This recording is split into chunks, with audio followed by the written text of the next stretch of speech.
हे जी, हे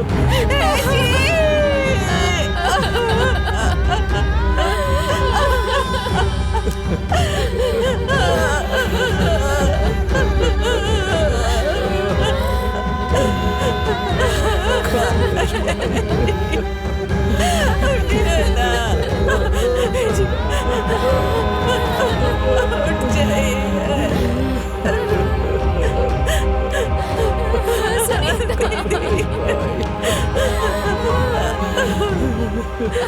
मुझे अकेला छोड़ कर चले गए दीदी। अब मैं किसके सहारे जीऊंगी? चुप हो जाओ सुनीता, चुप हो जाओ। दुनिया का दस्तूर कोई नहीं बदल सकता। जो दुनिया में आया है उसे जाना ही पड़ता है।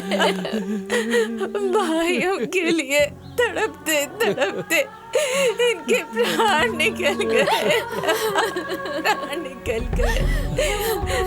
अरे गीता, अब तो उन दोनों को फोन करके बता दो कि कमलेश हम सबको छोड़कर चले गए। जी, आँख खोलिए ना। अरे यार, ये भैया भी ना। हेलो रमेश, मैं गीता भाभी बोल रही हूँ। तुम्हारे भैया दुनिया छोड़ के चले गए। क्या?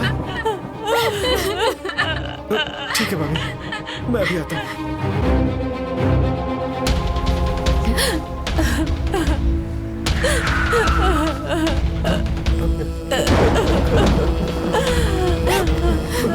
रमेश, भैया, रमेश, रमेश,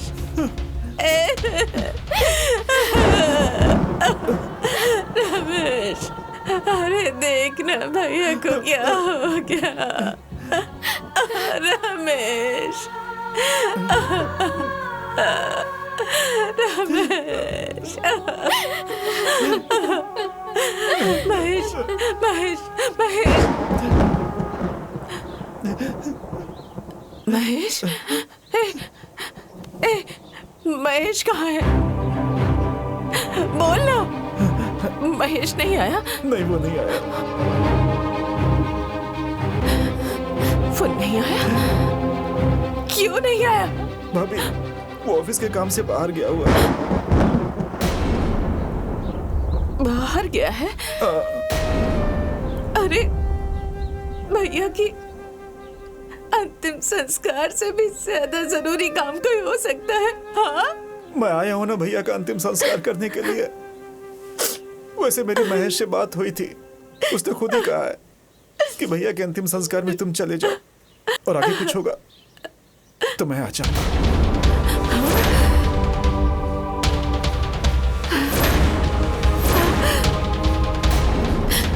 तुम लोग कहना क्या चाहते हो? हाँ, कि भैया हमारे हैं तो इनके अंतिम संस्कार में तू आएगा, और अगर भाभी मर जाएगी तो वो आएगा। कह दो उसे कि वो यहाँ नहीं आएगा। आप चाहती क्या है, मुझे समझ में नहीं आ रहा है। ये सब गांव वालों के सामने तमाशा मत खड़ा कीजिए। अरे यार, तमाशा? गांव वालों के सामने मैं तमाशा खड़ा कर रही हूँ? अरे एक तो तुम्हारे भैया ने इस घर की इज्जत बचाने के लिए अपनी जान दे दी, और तुम कह रहे हो कि तमाशा खड़ा कर रही हूँ? अरे तुम कौन सी मिट्टी के बने हो? कौन सी मिट्टी के? मुझे समझ ही नहीं आ रहा।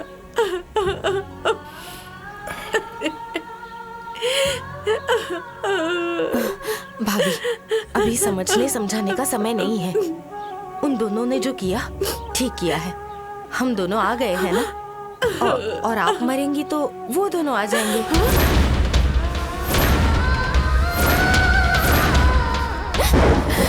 कितनी दुष्ट औरत है।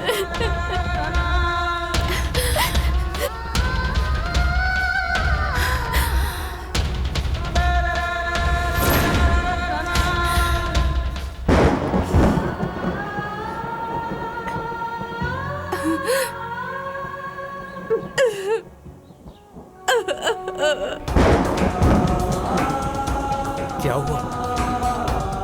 कोई जाके देखो। पता नहीं क्या हुआ।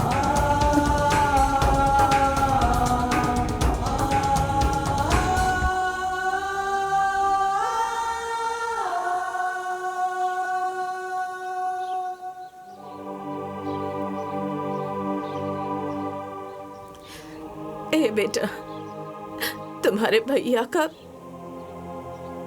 बहुत अरमान था कि इनकी अर्थी को तुम दोनों मिलकर कंधा दो, पर तुम लोगों ने पहले से ही तय कर लिया है कि तुम भैया को कंधा दोगे और महेश मुझे कंधा देगा। तो फोन करो, फोन करके महेश को बता दो कि अब उसकी भाभी ये दुनिया छोड़कर जा रही है। फोन करो। रमेश भैया का फोन? हाँ भैया।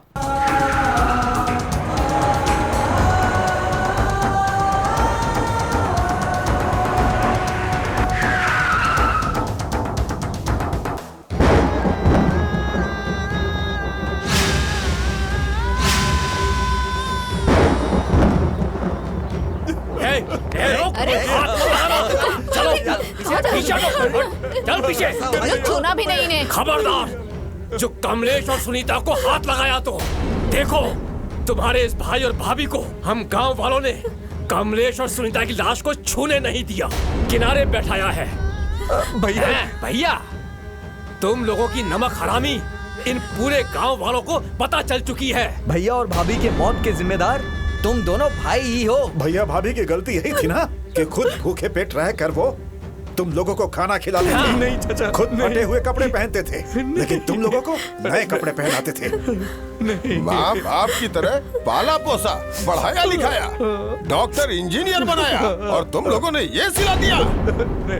अरे औलाद की तरह पाला था तुम दोनों को इन्होंने, और तुम दोनों ने क्या किया? छोड़ दिया ऐसे ही दुश्मन की तरह मरने के लिए। अगर ऐसे भाई होते हैं ना, तो भगवान से मेरी एक प्रार्थना है कि हे भगवान, ऐसे भाई किसी को मत देना। नहीं नहीं चाचा, किसी को मत देना ऐसे भाई।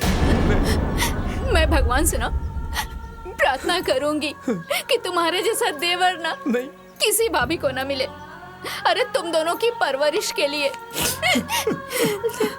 सुनीता घर घर में जूठे बर्तन मांजती थी कि तुम्हारे प्यार में कोई कमी न रहे। अरे अपनी औलाद तक पैदा नहीं की, कोख रहते हुए बच्चा पैदा नहीं की। और रमेश, अगर समय रहते तुम अपने भैया का इलाज डॉक्टर से करवा देते ना और अपना फर्ज निभाया होता, तो आज तुम्हारे भैया जिंदा होते। महेश, तुम्हारी भाभी ने जब तुम्हें बताया कि तुम्हारे भैया नहीं रहे, तब भी तुम आ जाते ना, तो तुम्हारी भाभी जहर खा के नहीं मरती। छी! अरे बीवियों के चक्कर में ना देवी जैसी भाभी, भगवान जैसे भैया को तुम लोगों ने खत्म कर दिया, मार डाला।